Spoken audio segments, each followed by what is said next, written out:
Hello मित्रों, ये सामने आपको जो दिखाई दे रहा है ये Mihir Bhoj park, that is called city park. अभी हम सिटी पार्क से आकर के हम अपने घर को प्रस्थान कर रहे हैं। बेबू के साथ हम हैं और अब अपने घर को हम प्रस्थान कर रहे हैं।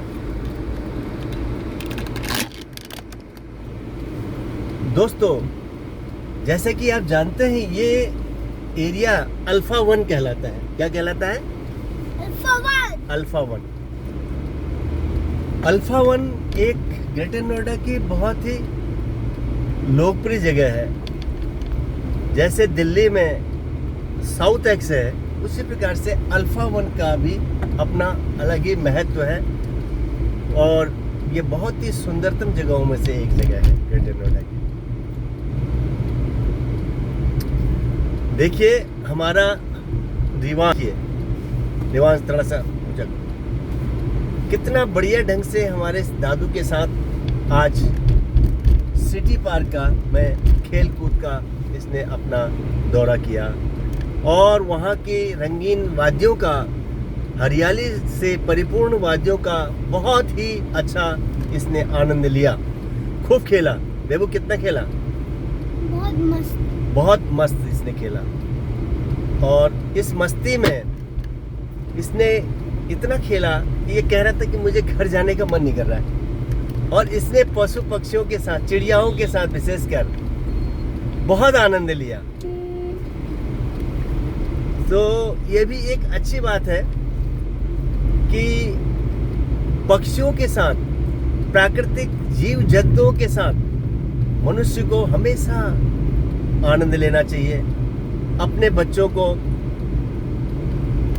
वो पशु पक्षियों के जो बिहेवियर है उनका कुछ परीक्षा लेना, उनको जांचने की आवश्यकता है। हाँ,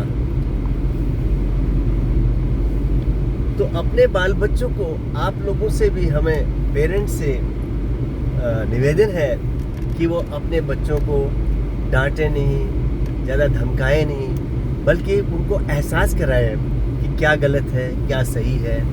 इन सब चीज़ों का जब वो एहसास उनको हो गया तो डांटने से, धमकाने से नहीं होगा। उनको प्यार से आप इन सब चीज़ों की हैबिट्स को इनकलकेट उनके जीवन में कर सकते हैं। इसलिए मेरा सभी पेरेंट्स से निवेदन है कि अपने बच्चों की साइकोलॉजी को पढ़ें और उनके बिहेवियर को देखें और उनको प्रकृति के आसपास घुमाने ले जाने का भरसक प्रयास करें, जिससे वो प्रकृति में इतना खो जाएं कि मतलब वो प्रकृति को के अनुसार अपने को आचरण करने लग जाएं। प्रकृति में मतलब जैसे चिड़िया किस प्रकार से अपना स्वास्थ्य का ध्यान खुद रखते हैं, कोई उनका क्या होता है, खग मृग बसत अरोग बन हरि अनाथ के नाम। किस प्रकार से मतलब जो है पशु पक्षी जो है जंगल में रहते हैं, तो क्या जिसका कोई नहीं होता उसका भगवान होता है, उसका ईश्वर होता है। तो इसलिए आप हमेशा अपने बच्चों को प्रकृति के साथ जोड़ने का प्रयास करें और जब आप अपने बच्चों को प्रकृति के साथ जोड़ने का प्रयास करेंगे तो वो एक अच्छे जीवन में अपने को ढालने की कोशिश करेंगे और हर प्रकार से उनका मनोविज्ञान अच्छा होगा और वो पढ़ाई उनकी अच्छे कर पाएंगे। ये देखो, ये कैनॉट प्लेस मॉल है। अभी हम कैनॉट प्लेस मॉल से हम गुजर रहे हैं। इस साइड में कैनॉट प्लेस मॉल है और फिर कभी जाएंगे।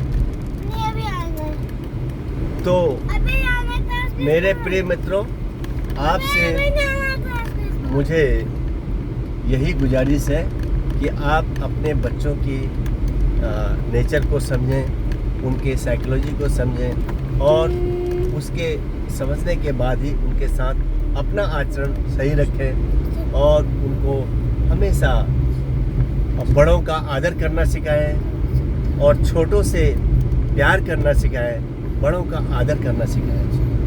तो जब तक आप खुद अपने ऊपर नियंत्रण रख करके उनको समझाएंगे नहीं, बच्चों को सिखाएंगे नहीं, तो वो एक भावी भविष्य में एक अच्छे नागरिक नहीं बन पाएंगे। तो आपको वो पढ़ाई के समय पढ़ाई करवाना चाहिए, खाने के समय खाना करना चाहिए, टीवी बहुत कम दिखाना चाहिए। टीवी में अगर दिखाएं भी तो ऐसी चीज़ें दिखाएं जिससे ज्ञान उनका बढ़ता हो, जिनसे उनको नॉलेज होती हो, और हर प्रकार के टीवी में सारे सीरियल्स वगैरह में उनका उनमें दिखाएं। तो ये बर्ताव अगर आप संयमित बर्ताव बच्चों के साथ करेंगे तो बच्चे अपने जीवन में आगे बढ़ पाएंगे और जीवन को समझ पाएंगे, और आपसे भी प्यार करेंगे और परिवार से प्यार करेंगे और अपने क्लास में भी अव्वल निकलेंगे। आज मौसम ने भी साथ दिया था, इसलिए इसकी छुट्टी थी तो मैंने सोचा कि रिवांश की छुट्टी है, चलो इसको थोड़ा घुमा दिया जाए, जिससे वो अपना बालपन को सही ढंग से जी सके, प्रकृति के साथ रह सके, चिड़ियाओं को देख सके, और गिलहरी, चिड़िया, मोर इत्यादि जंगली पक्षी जो है के नज़दीक जा सके और उनको समझ सके, उनकी क्रियाएं किस प्रकार से वो दाना चुगती हैं, किस प्रकार से वो करती हैं, ये समझ सकें। इसलिए मैं उसको अपने साथ ले गया था।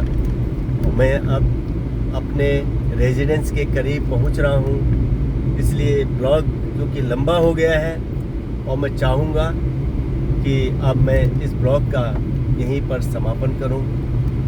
और अगर आपको ये ब्लॉग अच्छा लगा तो आप इसको लाइक करें और सब्सक्राइब करें, और जिससे कि आगे आने वाले दिनों में मैं कुछ बेटर कर सकूं।